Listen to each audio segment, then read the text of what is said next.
Three, two, one. Action. Hello, everyone. Welcome to episode 25 of our podcast Untitled ZX. I'm Uncle Frank. This is Nick. That is me. We got a lot to cover today, it seems. Two movie reviews, some anime expo, and a little bit about Star Wars time, right? Which So, is also an extension of Anime Expo, but yeah. First, how's it going? How's the week? um, uneventful, kind of miserable, but Gotcha. All right. Yeah, by the way, one of our movie reviews was Minions and Monsters, which you went to with my daughter, 5-year-old Audrey. actually with all three of your children and grandma Yeah, probably having the most fun with it. unfortunately, I was going to have her be a guest appearance today, but she's at gymnastics, so yeah, out of luck. We were gonna have grandma be a guest, but she's at the mall with one of your other children. Yeah, that's the trouble. All right, let's jump in. First movie review, Young Washington. Yeah. This one sounds interesting to me. It's got an interesting cast to start with. Some big Yeah. names. Ben Kingsley, Kelsey Grammer, the Yeah. company that still employs him. Andy Serkis is in there too, and he looked like he was having fun, but Yeah, I guess not big names anymore, but yeah, interesting names to have in a movie like this. But all right, well, let's start with what was the movie about, I guess. it's about George Washington and the French and Indian War. It's not very good. I'm going to get that out of the way right now. Yeah, it sounds like in the yeah, I guess the company that made it, you don't have very good reviews on them generally. No, we talked about Animal Farm last week, and we know how I feel about that. That movie pissed me off. This pissed me off a little less. This more so bored me than anything, but How does this company keep making such bad movies? it's they're like conservative Christian nationalist type propaganda movies. Like they're not very good. They're not made with any artistic vision. They're made to sell a status quo. And you can tell because none of their movies are ever very good. And more often than not, they're adapting something and end up missing the point of the source material. We had Animal Farm last week, which completely missed the point of the book it was based on. And now we've got this, which I mean, it's about a person, but it fundamentally misunderstands George Washington as a person. Right. I guess I could see it being kind of cool to take George Washington and make it into sort of a superhero type thing or change the. I've seen books like this as well, where they sort of take a historical thing that happened, but change it, put zombies in there or whatever, right? Like, so that idea can be pretty cool, but you still got to do a good job of it. Yeah, and this one sort of it portrays it as being like the true authentic story of the founding father, and it's like George Washington was like notoriously documented to have been one of the humblest people on the planet. The entirety of this movie, he's an egomaniacal jerk. Right. Yeah. So Like he's more you often than not, can't present it as a historical representation, but then do such crazy things. So. yeah, it's like he's aggressively arrogant. Like the guy who mm. plays him does okay, but he doesn't have too much to work with. Like he almost comes off sounding there's a couple line deliveries, a couple lines that he says that almost sound like something like a tyrant would say almost. Like Mm. it gets like to the point where I'm like, this is meant to be George. This is meant to be like George Washington, humble pioneer of freedom. Like, yes, this is when he's younger, when he was still serving the British, but like he's arrogant, like aggressively arrogant and aggressively almost egomaniacal at points. Mm. I don't know tons of, I mean, I hear the humble Washington, I think is what you hear about all the time, but in reality, I'm sure people are more complex than that. So maybe there's some elements of truth to it, but anyway, sounds like they went over the top. What did work before we get into what didn't? Because you got a long list, I think. Yes, Anything that was good? I thought Andy Serkis's performance was fine. He looked like he was having fun with some of the line delivery. He wasn't in it too much. I really don't know why he's been working with Angel Studios so much lately. I think they're beneath his talent, but Hmm. as an actor, not a director. He's not a very good director, but he's a great actor. Yeah. All right. So he did okay. Um, the one thing that caught me off guard, I didn't know this until like a couple days before I saw the movie. The people who did the score, it's three composers, Kevin Kiner and his two kids, Sean and Deanna. I know them because they've worked on almost every Star Wars animated show. They're behind the music on stuff like Rebels, Clone Wars, Maul Shadow Lord, Bad Batch, the Tales shows, and even Ahsoka. So seeing that they were on this, I was like, that is not something I expected to see. Hmm. And That how'd they do? They did all right. They're obviously not near the quality of their work on their Star Wars projects, but again, I cannot possibly imagine Angel gave them a good enough paycheck to pour their hearts and souls into it like they do with Star Wars.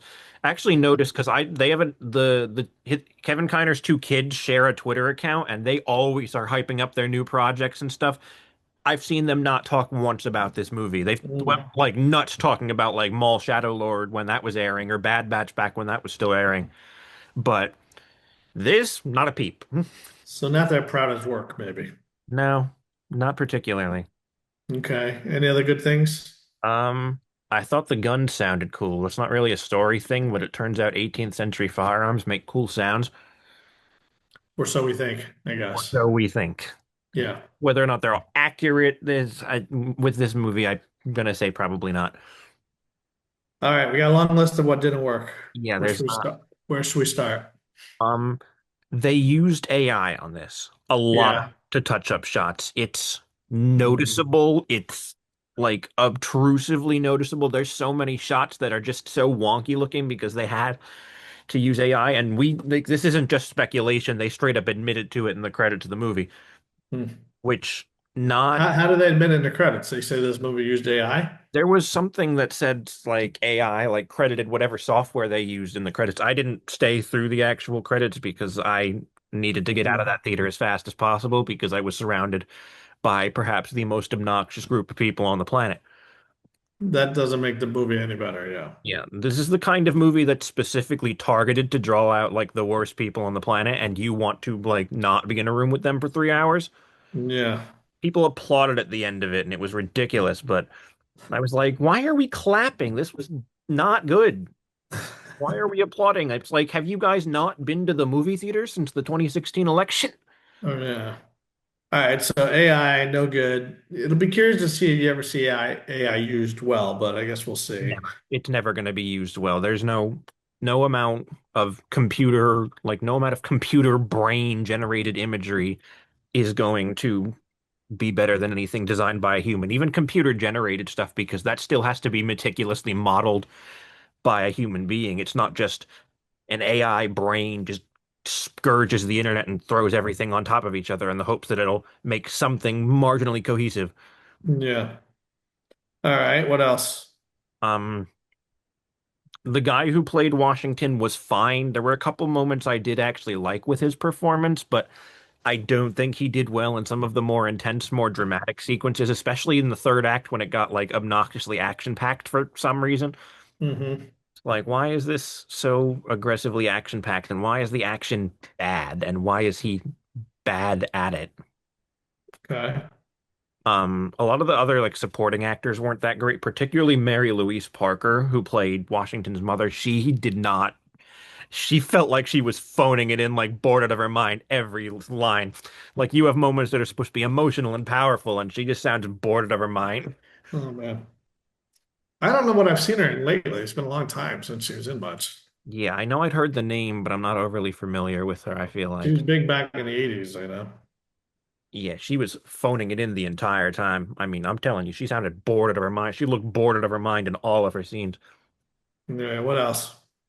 Um, this is more of an, I don't think this is probably something that was relevant to the story, but they kept talking about this Providence nonsense, and that reminded me of that English class I took last semester that I really hated because they talked Dude, about what are they talking about, Providence?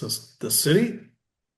it's the weird religious phenomenon that they used to like be fanatically obsessed with back in like the 16th, 17th, 18th century. Oh. What it Hmm. means, I don't know. I didn't pay attention in that English class because I hated it, but Hmm. I got to look it up. I'm not sure what that is, but all right. I don't know. Sounds But they kept interesting. bringing it up. He's like, "Is this what Providence has in mind for me?" And I'm like, "Bro, what the hell is a Providence? I don't care. I don't Yeah. care." It's All like this is right. a movie specifically made with like crazy Christians in mind. Like I'm talking nationalists. All right. What else? There was a romance subplot. They introduced a love interest for Washington, which would be fine if they followed through on it, but they just kind of dropped it halfway through the movie. They just forgot about it. Like they set Yeah. it up and they set up how like they're like perfect for each other or whatever, and then they just drop it and midway through the movie and there's just no payoff. The rest of the movie is just a freaking action movie for some reason. It sounds like in the editing they forgot to put that scene in, maybe. I don't know. It wasn't even one scene. It was a decent, like there were a few sequences that were building that up, and then they just forgot about it in the back half when it just decided it was going to turn into John Wick from the Dollar General, which they had George Washington being like a George, or not George, John Wick kind of like action hero in that third act. I mean, I'm talking dual wielding guns, tanking gunshots like nothing. I'm like, what the hell is happening here? I don't mind that idea. Like a cartoon version of George Washington, action hero George Washington. Yeah. Yeah, if they had Again, executed it if you well. do it well, I think that could be an interesting take. But yeah. Like they tried to do it, but it never actually landed. It just didn't work because it the movie's so disjointed because it doesn't have a consistent like genre. Like sometimes it's a Yeah. drama, sometimes it's a romance movie, sometimes it's a freaking John Wick style action movie or a war movie. It and I think having multiple genres, if you can manage a way to make them blend together in a way that's more natural, that's one thing. I mean, I think back to Sinners and blended like five different genres in a way that made it all feel like one cohesive thing that flowed together as one cohesive thing and didn't feel jarring at all. But this did not blend its like three different genres well at all, so it didn't flow together as like one cohesive thing. Yeah. Um, And I also don't feel like these genres like that would go together very well. But yeah. yeah, it's also kind of weird because the third act, there was a scene in the third act which was literally just the opening scene of the movie. The opening scene of the movie, it opened at the beginning of the big final battle, and then it cuts back to his childhood. But when we get to the big final battle, they play the exact same opening scene a second time, which, oh my God, they literally structured this like John Wick. You meaning like not even like a different angle or like and The same not, scene, it was kind of supposed to be, I guess it was supposed to be they started with it and flashed it back, I guess. I But guess. It's like we show him at the end, and then we show his whole life up to that point. And now I'm realizing they really did try to make this like a John Wick action movie about George Washington, except without fully committing to it being a John Wick action movie with George Washington. right. Yeah. Like it Okay. opens with the ending, and then we get the entire rest of the movie, and then we go back to the end again. If you're gonna do that, you gotta be careful. Yeah, with how you do that. Yeah, Yeah. There's got to be a reason to be flashing back almost. yeah. So, all right. The So, weirdest yeah, thing. John Wick all through the end, and then Kelsey Grammer was in it. Yeah, he didn't do much. He was just kind of there, but he likes working with Angel Studios because nobody else really likes him anymore Right. because he's kind of gone a little crazy. Got it. But he came in at the end, I guess, as well. After the credits, and this is a thing Angel Studios tends to do, like during the credits, they'll have some like pre-recorded message where one of the movie's actors will start talking about, yeah, please guys, donate to this vague charity, which is going to give movie tickets to someone so more people can watch this movie. It's basically them begging for them to support the studio and the movie, and it comes off as desperate. It's just kind of embarrassing on their part, I feel. It is kind of weird because if you just go make a good movie, people will give you money to go to the movie, Yeah, you you don't know? have to beg people to Yeah. see your movie. Um, All it's right. And they got a sequel coming. Yeah, they did a little more with Washington's character at the end that I feel like was kind of ridiculous because they almost depict him as sort of like godlike or God chosen or like some prophesized hero. Like he has these Native American allies that pop up throughout the movie, and at the end, one of the tribes sees like one of the other tribes is like, "Yo, I saw you tanking bullets. You must be like the chosen one or something," and they just don't do anything with that, and it's just kind of there, and it's like, what is this here for? Yeah. Hmm. Again, guy who is notoriously humble. Like at the very end, he goes back to the governor, which is Ben Kingsley's character, and he's like, "Your jacket is full of bullet or riddled with bullet holes, and but you're fine," which means you're like chosen or something, or you're like, I'm just like, Wasn't there a movie where Lincoln was a zombie or fought zombies? I do think there was, I think it was Abraham Lincoln Vampire Hunter, I believe was the name of the movie. Yeah. But that is a movie that knows that it is ridiculous instead of Yeah, that's what genuine. I'm saying. Like that kind of thing, I think taking these historical characters and putting them in some, changing them up and putting them in, I could get behind it if it's again done well or has, And yeah. done with deliberation. This feels like they genuinely thought that this feels like they were trying to make a true historically accurate uplifting story about America's founder, except it was just Mm, kind of all over the place and didn't yeah. understand even the basic principles of what we know about him as a person. Yeah. All right. And yeah, they've greenlit a sequel already as of about 2 days ago, I entitled guess enough people maybe gave them money at the end. So, tentatively titled 1776, which I guess means it's going to move into Revolutionary War sort mhm. of time Yeah, period. yeah, yeah. They're going to make a freaking cinematic universe out of this, I feel like. It's going to be they're going to try and make their own Marvel cinematic universe, and it's just the historical founders, With George Washington and Abraham Lincoln, yeah. George Washington, and they're going to do the Ben Franklin spin-off, and it's going to no, they're going to do like they'll do like a John Adams spin-off, and at the end Ben Franklin's going to show up and he's going to be like freaking Nick Fury. He's going to be like, "So, I'm putting together a team called the Yeah. Founding Fathers of the we're called the United States of America. Right. We're gonna we're gonna revolt against the British." And then we're gonna get Founding Fathers, the movie. There you go. And it's gonna be like the freaking Avengers, and like King George is gonna come down with like a giant spear and start fighting them. There's something there if it's done well. I feel I like like- that's I feel like that on paper is ridiculous enough that it could work, but it would have to be done Yeah. by a studio that commits to the ridiculousness instead of a studio like Angel that actually genuinely wants you to believe Yeah. this nonsense happened. Yeah. Yeah. Yeah. All right. Well, Like, let's move on. Enough of that one. yeah, I think we've All had right. more than enough. Minions and Monsters. Must have been a great kid movie, cartoon. We've set the bar really low with this franchise. The last, like, I don't think there's been even a decent movie in this franchise since the third one was okay, but really underutilized a lot of its elements. The only Mhm. ones that were really, like, pretty solid were the first two in my mind. 'Cause three was not great. The first two Minions movies were not great. Despicable Me Mhm. 4 was not great. So my expectations were reasonably fairly low. Okay. And how did it compare to your expectations? I think this is kind of the best thing they've done since the first movie. This might be one of This is like a top three Illumination movie, and again, that's not a high bar, but Hmm. it doesn't have very stiff competition since their last movie was Mario Galaxy, and that just kind of was an hour and a half of nothing. But Yeah. All right. So what did you like in here?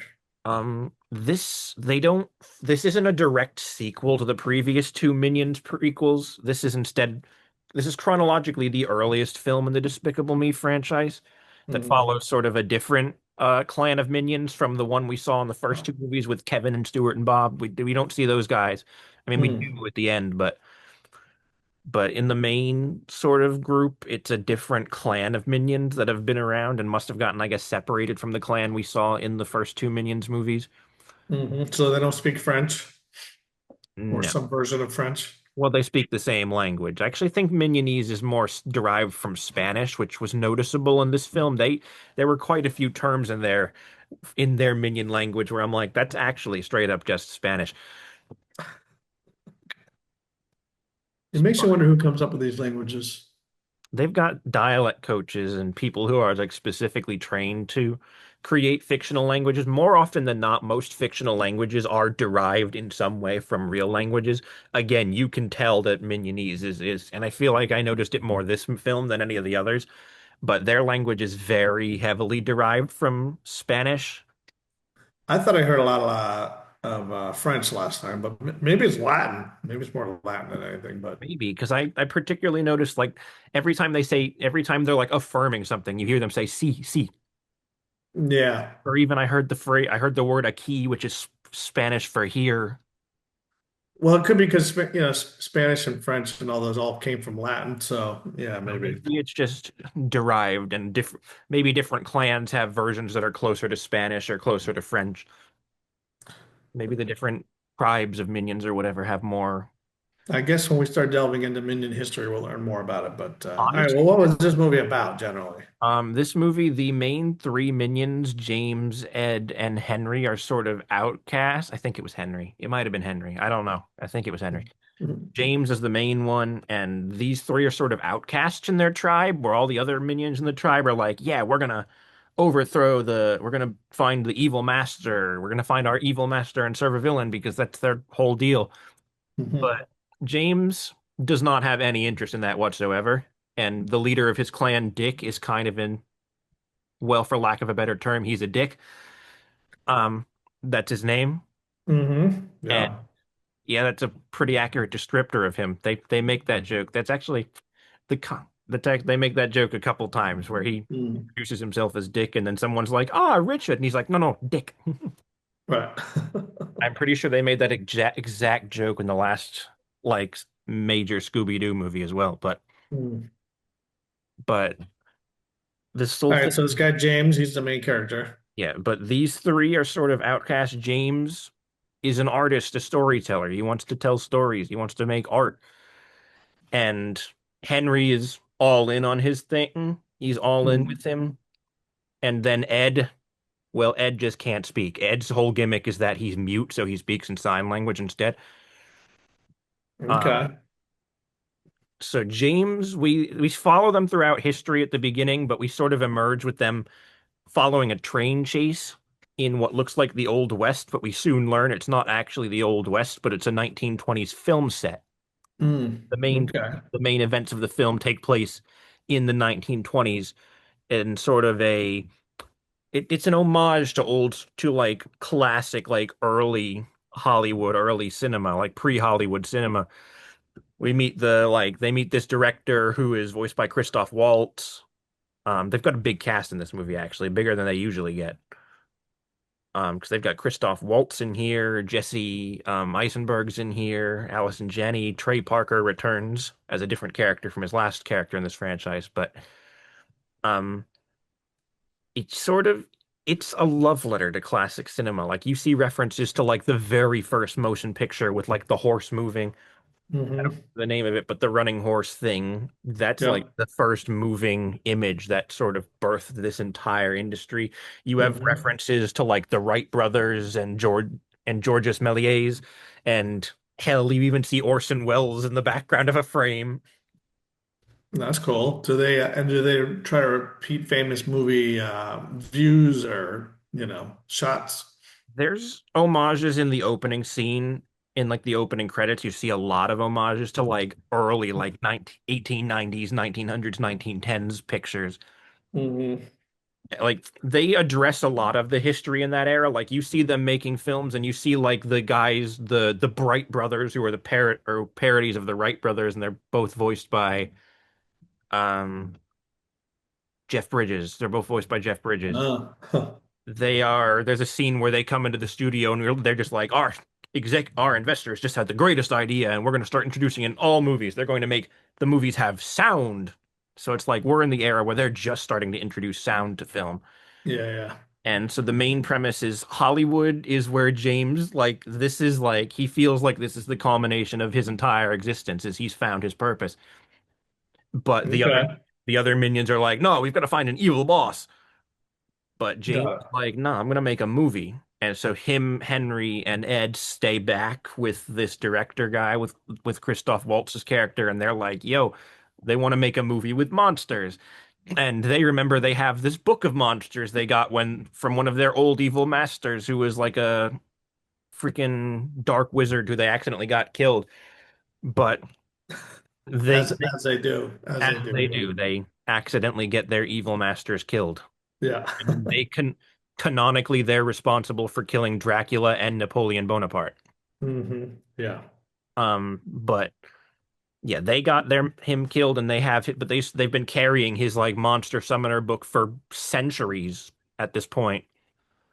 And they've decided that since obviously practical effects are not very well developed at this point, they've decided they're just going to summon actual monsters from like the Nether Realm. They try to summon Cthulhu, and Cthulhu ends up being a tiny, squishy little thing who's actually not that harmful at all. The lead does become harmful because he's actually the film's main villain, but And then you sort of get the big final battle where he summons the giant blob monster that's going to absorb all of Hollywood or whatever. Hmm. And I just felt like that was kind of endearing. Like I feel like James's whole arc and whole like motivation was endearing, and maybe I'm a little bit biased considering the industry I'm in, but I feel like this is one of the more endearing installments of this franchise. And Yeah, I that almost sounds feel like cool. I almost feel like the humor wasn't as obnoxious this time either. I mean, it still had a bit of the obnoxious minion humor. Hmm. There was also a subplot, like a side plot line that I kind of liked, where the other minions find this robot named Dort, trying to conquer Earth, and they decide he's going to be their new evil master, except he's really bad at the whole being a conqueror thing. And then but then he falls in love with the woman and ends up becoming an accidental s- women's rights like icon in the Oh, process. shoot. Because they Oh, actually deal with that a bit. They have it so Dort and the minions end up supporting the women's rights sort of movement in the 20s. oh, wow, that's funny. So so it's kind of really funny. They're like, we're villains, but we're not monsters, guys. And All that right, what actually else? What else did you like? I do actually kind of appreciate how that subplot sort of came in clutch, where it turns out, yes, Dort is not a crazy cosplayer. He is actually a robot from space, and he has a bunch of ships. And at the end, they end up coming in clutch with the minions working for him. All end up in these like spaceships, and they attack the giant monster. And they end up destroying the giant monster, and they end up banishing the mini Cthulhu back to the Shadow Realm. Hmm. And even better, because James was trying to film, um, Ed had the camera rolling the entire time. So bro was Okay. like Ed was the MVP, so he managed to get his monster movie after all. And then Okay. James gets an Academy Award, and it flashes forward to 100 years later, and they're still making movies. And you see, because it opens in like this museum of cinema, and you've got in like the present day, and and then they explain the whole story of how James and Ed and Henry actually revitalized cinema and were instrumental in its creation, and that's where you see George Lucas actually pops up at one point. His cameo was actually rather funny. He was in the museum at the beginning. He was trapped in a glass cube, but he was like standing there like a statue for a minute, like all the other like statue like wax sculptures. But then he actually starts talking. He's like, "I've been here for 2 months. Can I leave now?" And they're like, "George, your exhibit doesn't close for another 2 weeks." He's like, "Can I at least have my phone?" And they're like, "Well, then you'll call for help, and we can't do that." And George voices himself. He's actually recently revealed that he's actually a rather big fan of the Minions, but Well, maybe he had an influence on the script there. he said he actually wants them to give him a bigger role in the next installment. When That's funny. when asked about it, he's like, "Yeah, I'll do more." He's like, "Yeah, I want to be in the next one. I want to have a bigger role in the next one." All right, well, tell me anything not work. I do tie back to sort of the Minion style humor because I still don't think it lands. I think they handled it better here than they have in a while, particularly because I don't like the like obnoxious toilet humor. Like I find Hmm. that to be obnoxious more than it is funny. But they toned that down a bit here, which I do like, but it still has a bit of that, and I'm like, okay, a decent chunk of the humor still doesn't land. Well, this is where I think we'd have to get a 5 or 6 year old to judge as well. So, Well, yeah, a 5 or 6 year old probably found this to be the funniest thing in the world, but yeah, that's the reason they go. So, yeah, but I also all think right. they're continuing on the trend of weak villains. The first three Despicable Me movies all had fairly solid villains. I do think Despicable Me three's villain, Balthazar Brat, was a little underutilized. He's actually voiced by Trey Parker, who also voiced this film's villain, Gumi. Hmm. I don't care. Like the villain in this movie, Gumi, was just kind of there. Like I was not sold on this character. Like, I don't think they were A, overly funny, or B, much of a threat. Like, the ones in the first couple movies managed to be fairly funny and pose a legitimate threat. I think back to classics like Vector and El Macho. Yeah. They're not, like, we haven't had a villain on, like, El Macho levels probably since El Macho. Hmm. Yeah, so they're on a weak villain game, which is interesting for a franchise based around the concept of villain. The franchise, it's called Despicable Me, so you'd hope the Well, villain. but I do wonder because it is kids if they do that because somebody told them not to take it too far. But Maybe, but some of the earlier films managed to balance it fairly well. I mean, yeah, Gru I hear himself you. was a fairly cruel. Like, I feel like Gru himself lost a lot of his edge in the later movies too, because I feel like even after he turned away from villainy, he was still kind of a jerk to a lot of people and kind of. Yeah, he was a funny villain when he was a villain. Yeah, Yeah, so. but I feel like there's a way to make them effective as a threat and funny, but this one was not particularly Mm, funny or overly memorable. Like again, the yeah. only villains in this franchise I think are going to go down in like the books are those first two, Vector and El Macho. Hmm. Like El Macho became an internet sensation a couple years ago when someone started editing scenes of him into random movies. Like someone edited El Macho into the Avengers once, and he edited him into Star Wars Episode 3, had him executing Order 66. Oh my God. All So right. So what is your score for Minions? solid like 6.5 to 7 out of 10. Like this, like I said, is the best one since 2. So it's been 13 years since I've actually enjoyed a movie in this franchise. Hmm. But All right, not too bad then. So, all right, yeah, let's keep going. So, what is this anime expo? this was held last week in, I want to say Los Angeles. It was somewhere in California, but a lot of Japanese anime creators were there, and there were updates on a couple series that I am fairly interested in. We talked about this several times before because Netflix was being obnoxious and not telling us things, but we've got finally a release date for the next batch of JoJo Part 7 Steel Ball Run. Um, they are going to release the second stage, which consists of or the second and third stages, which consist of 11 episodes starting on September 25th. They're going to be released weekly as opposed to all at once, which I think is a little bit better, but I still think they're separating it into batches. This sort of confirms a leak that on Reddit way back when the release date for the first episode was revealed. Mhm. And he's already gotten it right because he had successfully predicted that the next batch would be released in September and contain 11 episodes. Unfortunately, it doesn't look too great going forward, which means the next we'll have 11 episodes that'll run from September 25th to roughly December 4th, I believe, should be Okay. the end of that period. Um, and then we have to wait another 6 months for the next batch because the schedule, according to this leak, says that the next batch of episodes after that will be 12 episodes airing in June of 2027. Hmm. That will probably go to August, September-ish, which and then the next batch will be 10 episodes in October of 2027. Those two aren't too bad because I think those two together means that the June 2027 batch would end in September-ish, which meant the Hmm. October batch wouldn't be too far off, but that's 10 episodes, which would take them probably to December again. And then the final batch won't start until May of 2028 with another 9 episodes, which means the season started in March of 2026 and it will not be over until probably June or July, no, probably July of 2028, maybe even August, depending on when in May it starts. But the only thing is this is more than a normal season. I mean, we got like 40 episodes here, so This is pretty par for the course for this show. it's a lot of episodes for a season. This is an anime. This is actually pretty light stuff by anime standards, and actually less than I thought for this part because the manga in which it's based is like twice the length of any prior part. Because again, this is the seventh main story arc. The longest one beforehand was either 3 or 4. 3 is the longest one that's been animated so far, because 3 I think had 48 episodes. Then 4 and 5 had 39 episodes, and 6 had 38 episodes.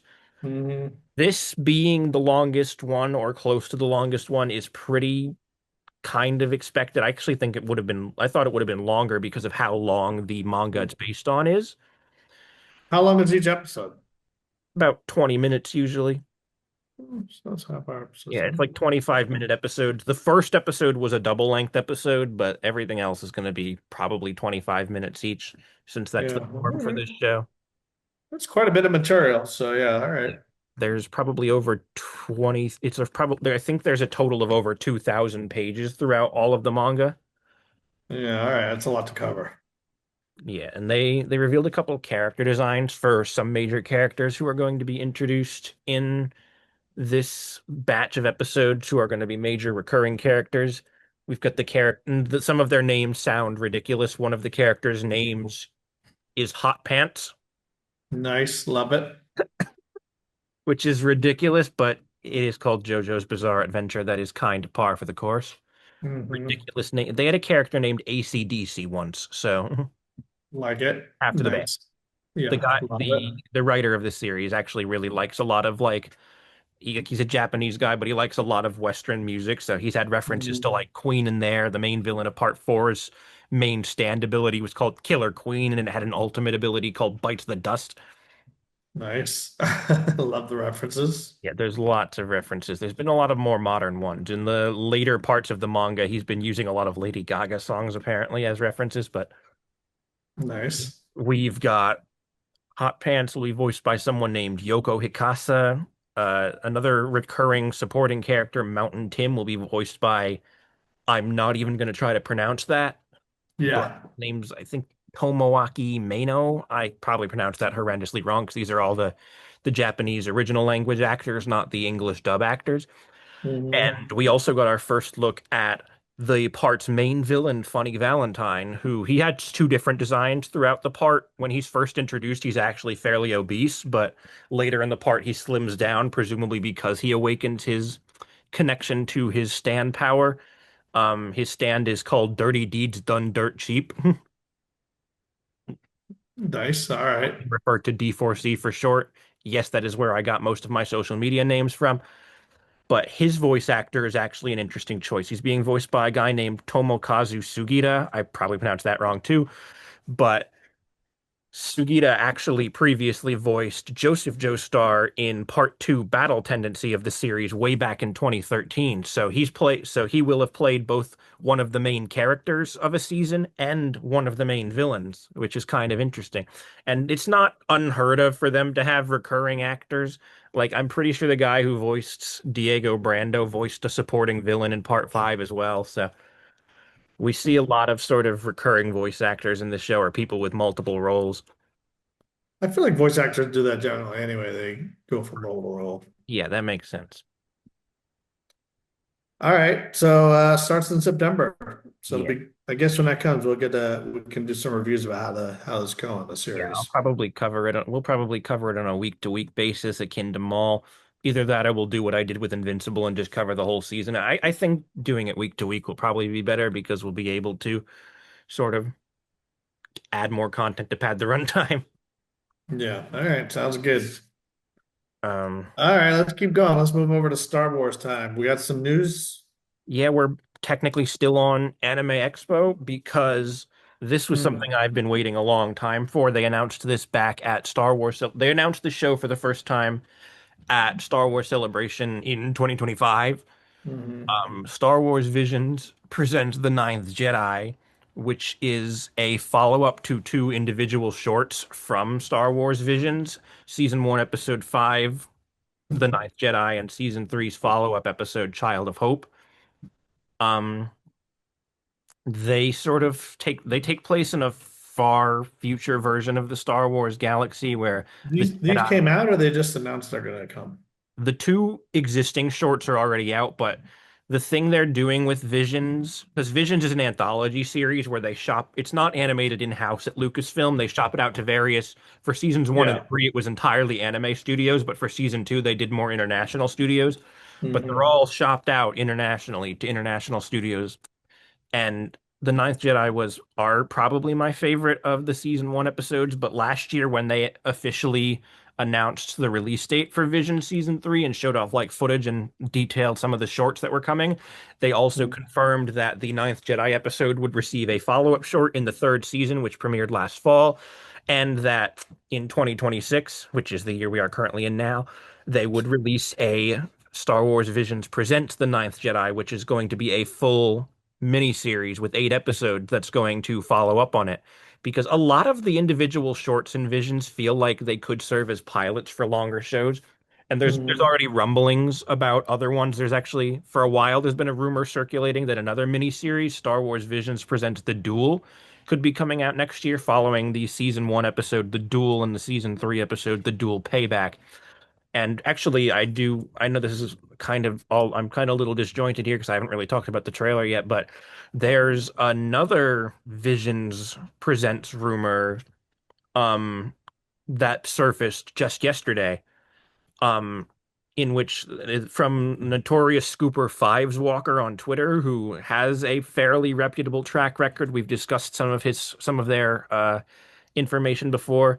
They posted a scoop yesterday that said that they are developing a Star Wars Visions Presents feature-length film based on the season two short Screecher's Reach, which was developed by, well, in conjunction with Lucasfilm and Cartoon Saloon, which is an Irish animation company. That episode was kind of really good. It was kind of like a ghost horror story almost, but with a gorgeous art style, where the whole premise of that short was that this like kid drags her friends to this like mysterious cave to find the rumored ghost, and she finds the ghost and it's actually a Sith witch, and then she takes the witch's lightsaber and kills the witch. And at the very end of the episode, she a ship comes down and a Sith master comes down, and it turns out she'd been put up to this by the Sith master as a trial to become the Sith apprentice. And I think if they follow up on that, that could be amazing. And I really hope this is true. Again, this Scooper has a decent reputation. He's or they've gotten some Mhm. things right before. He had a few more things to say about it. The film could release as soon as next year. This could be released as soon as next year. Um, Disney wants it to go straight to streaming. They want it to go straight to Disney Plus. But Lucasfilm, internally, they have awards hopes for it. They think it could be an award-worthy film, and they want it Mhm. for they want it. They're trying to push the theatrical release, reportedly. Um, Honestly, I do kind of feel like if this ends up getting a theatrical release, if they win out on that one, I could see us hearing announcements on that as soon as next month at D23.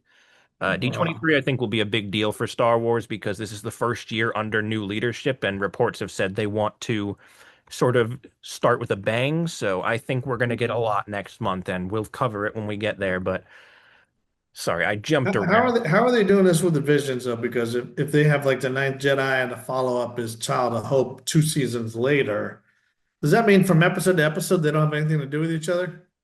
From each individual short, they're less so episodes and more so short films developed by Just like different companies. little clip. They're like short films. They range from like 15 to 25 minutes usually. And Gotcha. they've given us some really good stuff. I think the thing that why I like it so much is it let people outside of Lucasfilm do their take on Star Wars, and it's allowed us Yeah, to have a yeah. lot I of know we talked about it, but I didn't get that they don't really follow. They're not storylines from episode to episodes. They're just little clips of things that are happening. yeah, but they a lot of them have potential for full stories. I actually think the thing that's kind of interesting about the Ninth Jedi is it's set in the far future. None of these are technically canon, but I do feel like a lot Mhm. of them could fit into the mainline canon pretty well. This Mhm. one, I'm not sure, but it's in like the far future. The Jedi are nothing but a myth at this point. But there's this guy, a sabersmith, who's creates these lightsabers that sort of the crystals react. The crystal and the lightsaber blade will reflect the user's heart almost. So if you haven't Mhm. found your place in the Force, the blade will almost be translucent, but it'll become a solid color once you finally connect to the Force. But you sort That's of have it interesting. so you have characters who like are pretending to be Jedi, but they're actually Sith spies, and they aren't allowed to take the light. They refuse to activate the lightsabers until they're ready to spring the trap they've set because they don't want to blow their cover by igniting red blades. Interesting. There's Okay. actually there's a supporting character named Homan in the episode who is with the Sith, and he has the red lightsaber, but he's actually one of the Jedi. He's just got a susceptible heart. He sort of gives into the darkness because of how strong it is around him, because of the presence of all these other dark side users. That sort of combined strength almost ends up getting to him. And you sort of see his saber change during the fight because he fights with the Sith just because, again, he's succumbed to that darkness. But towards the end of the fight, you see him sort of loosen up from that darkness, and his saber blade then turns purple, and you see it turn purple during the fight. Um, That's interesting. Okay. so the thing that sort of sets this whole story off is the sabersmith Lajima is Mm-hmm. kidnapped by Jedi hunters working for this Dark Lord named Nawam, who we don't Okay. see in the Vision shorts, but he's going to be the main villain of the show. And he kidnaps Lajima, and his daughter Lakara decides she Mhm. needs to, rescue her father, which is sort of the main driving force of the series. And we see a lot in the trailer. We get a lot because they debuted a trailer at Anime Expo. We get our first look at our villain Nawam. He is a very like Darth Vader-esque, Sauron-esque, like Dark Lord figure. Like he looks very inspired by your classic Star Wars, like Sith Lords of the past. Now, and this is taking place well after the Skywalker period. Yeah. Presume we don't have an exact date because again, this isn't technically part of the main canon, but it's Mm-hmm. timeline wise, it's at least several centuries after like the fall of the First Order. Wow. Okay.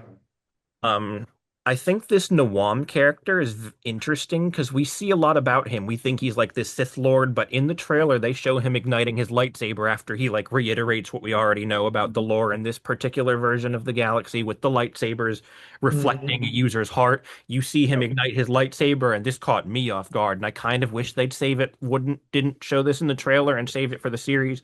But when he ignites his lightsaber, the blade is blue. So what does that mean? He's not really Sith. Yeah, but that proposes a weird sort of moral dilemma because there's also a part at the end where Kara, who normally wields a green blade, is seen with a red blade at the end, where you get a narration from Nawam where he says, "How many people are you willing to kill for the sake of justice?" And what? So what is blue and green? They're both Jedi. Yeah. Blue and green are Jedi, purple is Jedi, but you're more susceptible to the darkness. Mm-hmm. And Um, then red is Sith, full Sith. yeah, And but then we have black. yeah, I don't know what they're gonna dive into with, I don't know if they're gonna dive into like dark saber type mythology here.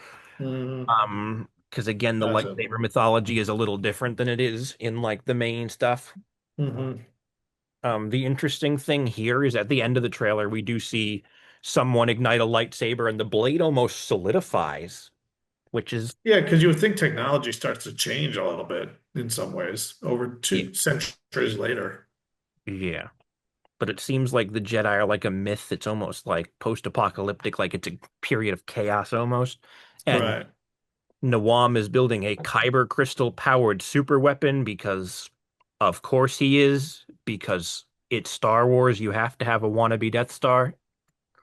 Yeah, why do these people keep wanting super weapons? It's crazy. I feel like that's a Don't trope they with. learn any lessons from their own histories? I feel like that's a trope in both Star Wars and anime, which is why them coming together meant this was almost inevitable. It's like anime, they love giant bad guys building like crazy weapons, and Star Wars, they love their Death Stars. So I it's like a guess match so. made in heaven. I am still fairly excited. What does Kuiper powered mean? The kyber crystals are the crystals that power lightsabers, Uh, but it was revealed in supplementary material and shown more in like Rebels and Rogue One and Andor that hmm, the Death Star's laser is powered by kyber crystals as well. hmm, Like a humongous amount. That's why the Empire had a presence on the planet Jedha in Rogue One. They were mining it for kyber crystals. hmm, They were strip mining the planet for kyber crystals. They were strip mining the planet Ilum as well, which is where the Jedi Padawans, Jedi younglings would go to build their first lightsaber and get their kyber crystals. But once the Jedi fell, the Empire started strip mining the planet. And actually, funnily enough, the planet was converted into a super weapon itself because the Death Star wannabe Starkiller base from The Force Awakens was actually the planet Ilum, hmm. which is Okay. where the Jedi once went to build their lightsabers. But All right. So this will be interesting. Sorry, when did you said this could come out next year? Or we don't know yet. next month Next month. Okay. comes out August 5th. All 8 episodes are dropping together on both Disney Plus and Hulu. I don't know why they're dropping together. I mean, I know why. They do this with Visions. They never do like a weekly release with Visions when they do. They don't market Visions very well, but I think they Hmm. might be diving into Visions more again with the Duel and Screechers Reach spin-offs coming allegedly coming next year. I think Visions could be a bright spot for the future of this franchise because they're not bound to the limitations of the modern like canon continuity, and Mhm. they allow more creativity. I mean, again, I think about the Duel episode a lot because that's animated in a way where it's all black and white except for the lightsabers and the blaster bolts. Mhm.